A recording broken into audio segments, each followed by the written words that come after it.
According to one recent estimate, the world has more than 2,000 billionaires. Many of them are being asked to give half of their fortunes to charity. Billionaire investor Warren Buffett just pledged to give away $3.6 billion of his fortune to charity. Record high on Wall Street. They'll do whatever he can to capture more of the market. You were like the youngest person to become a billionaire. Is that right? Yeah, in terms of my own, earning it on my own.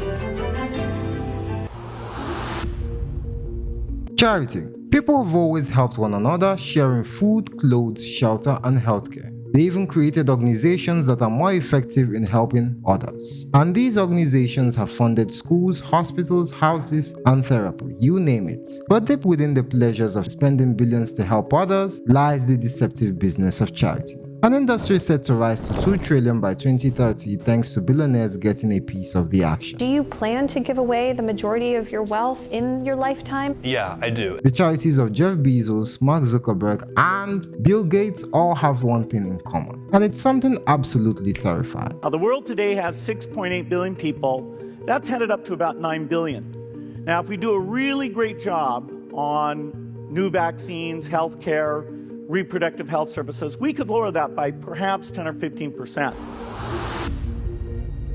What if I told you that giving money away actually makes billionaires richer? Well, it's a game played by the world's most powerful, far beyond charity, justice, or education. Sure, they fight malaria, fund schools, and push for change. But is that the full story? Billionaires like Jeff Bezos, Bill Gates, and Mark Zuckerberg have all seen their net worths soar by at least 30% through this so-called giving. Today's billionaire philanthropists are hailed as saints, modern-day messiahs on a mission to save the world. They donate millions funding causes that seem to benefit you, but if you take a look closer, you see who truly gains the most. Billionaire investor Warren Buffett just pledged to give away $3.6 billion of his fortune to charity. The gift will be Buffett's biggest yet, topping last year's $3.4 billion donation. The Berkshire Hathaway CEO founded the Giving Pledge and urges billionaires around the world to give away at least half of their fortunes to philanthropic causes. But think about it. Why would someone actually willingly give 99% of their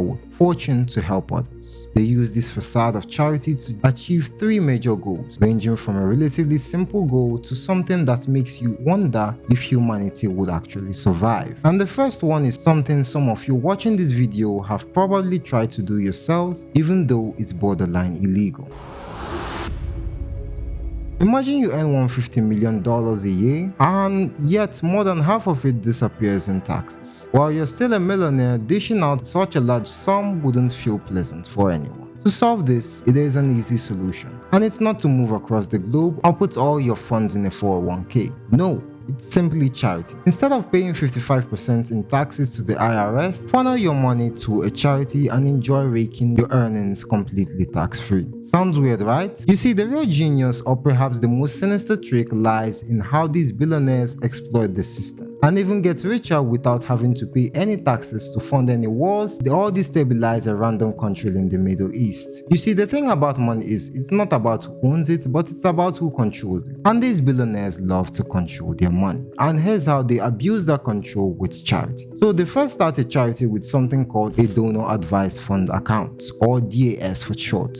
DAFs are charitable savings accounts used by the rich and powerful. On paper, it's a flexible charitable savings vehicle that's a tax-efficient way to support your favorite causes. In other words, it's a special account made for charity that is non-taxable, making it easier to support your favorite charities. But somehow, it's become one of the best ways billionaires control their wealth. They transfer a small number of stocks, let's say $5 billion, and appoint a puppet or a family member to run the charity. In that way, they can have full control of their money while making more money from the stock value increase. The sinister part about this is that they don't even have to donate to a charity, because the account is private and not required to disclose any information. By donating the stocks to a DAF, billionaires like Jeff Bezos, Bill Gates, and Mark Zuckerberg can easily secure hefty tax deductions. At the same time, the money sits quietly without anyone knowing about it. No one knows who the donors are, how much they contributed, or if any of that money is ever used for charity. Most of the money is typically diverted into very important personal projects like private islands, yachts, 1,000 bottles of baby oil, and even funding 100 freak-off parties. We don't talk about things that are nonsense. We don't even entertain nonsense, my brother. But while this strategy of evading taxes is scummy, it's far from the worst way billionaires abuse charity. America is a playground for billionaires, and a very weird place, where being loved means effortless success, and being hated can even send the most powerful billionaires to jail. Because let's be honest, most of these billionaires have done something illegal at some point to build their empires, and to avoid getting punished, they simply start their own charity. On the surface, their charities support causes we love, like feeding the homeless, aiding needy children overseas, and providing healthcare. But what if I told you that beneath the glitz and glam of charity lies the dark truth they never want coming out? Billionaires use these public acts of giving to wash away the stains of their misdeeds and transform themselves from ruthless corporate titans into saints everyone knows and loves. That's the same thing that the youngest tech hotshot of the 90s did to salvage his name. By donating massively to politicians, he was able to slightly get off the hook with a lot of shady deals that nearly cost him his entire fortune. You see, Bill Gates was the American success story, the one who made a difference and became the richest man in America. However, he faced a serious backlash in the 90s for engaging in monopolistic practices that eventually led to the death of Netscape. Did you ever have any discussions with any representative of Real Networks concerning what products Real Networks should or should not offer or distribute? No. Microsoft signed 2 contracts with Real Networks. Did it not, sir? I have no idea. I thought it was 1. After a 3-year-long legal battle, the case ended with his loss, and the once celebrated young man on top of America's elite saw his reputation tarnished to the extent that any wrong move could wind him up in jail. But everyone loves it when rich people share their money, especially if they are in the top 1%. Knowing this, Bill Gates thought it wouldn't be bad if he spared some small change through charity to repair his public image. Think of it like a PR stunt. In a dramatic pivot, Bill Gates reinvented himself by stepping down from Microsoft as CEO to focus more on the Gates Foundation's philanthropic initiatives. Suddenly, he was the champion of world hunger, the defender against diseases like HIV and malaria. For many, he was the hero of global health, which became obvious during the pandemic, all because of calculated donations over the years. With a great chunk of philanthropy going to the mainstream media, it was easy for Bill Gates to be labeled as the #1 expert on COVID-19. But with all the speculation about Bill Gates' secret dealings, it makes you question if all his generosity was driven by a sincere desire to help others or just another PR stunt. And it doesn't stop with Gates. Billionaires like Jeff Bezos, whose empire is built on the relentless exploitation of warehouse workers, use high-profile donations to create an image of benevolence. Charity contributions feature the news headlines, often showcasing on social media, obscuring the brutal realities of laborers' exploitation with forced long hours, unrealistic quotas, and systematic suppression of union efforts. When a billionaire publicly donates millions, it serves as a distraction, a carefully orchestrated performance designed to keep the public attention off their corporate abuses. But it all pales in comparison to what I think is their true motive for giving to charity.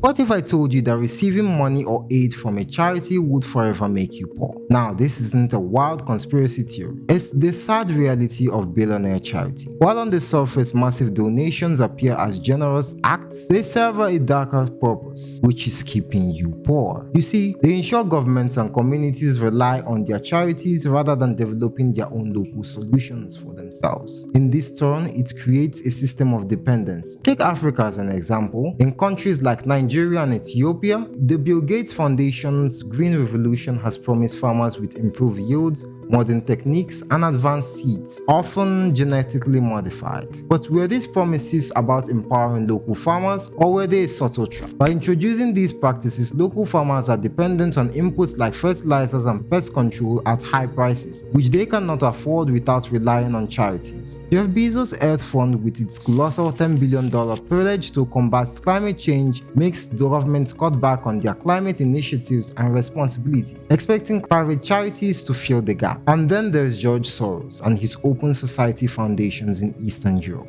While they claim to champion democracy and human rights, their vast donations have led to dependency, which some argue forces governments to change their policies for the open society, influence electoral outcomes, and destabilize local governance.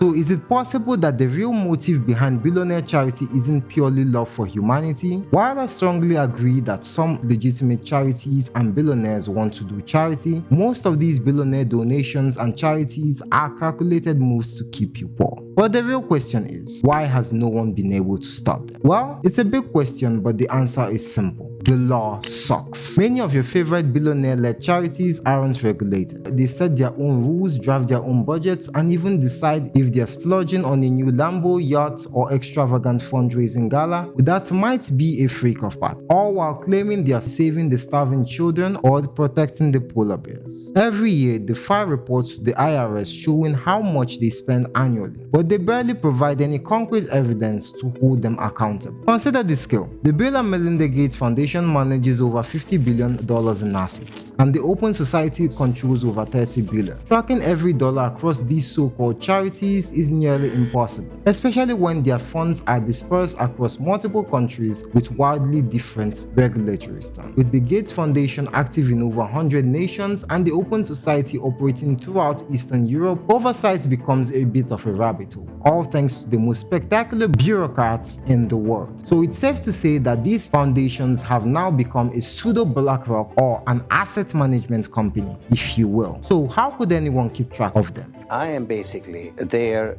to make money. I cannot and do not look at the social consequences. If you enjoyed this video, please consider subscribing. Thank you very much. Bye bye.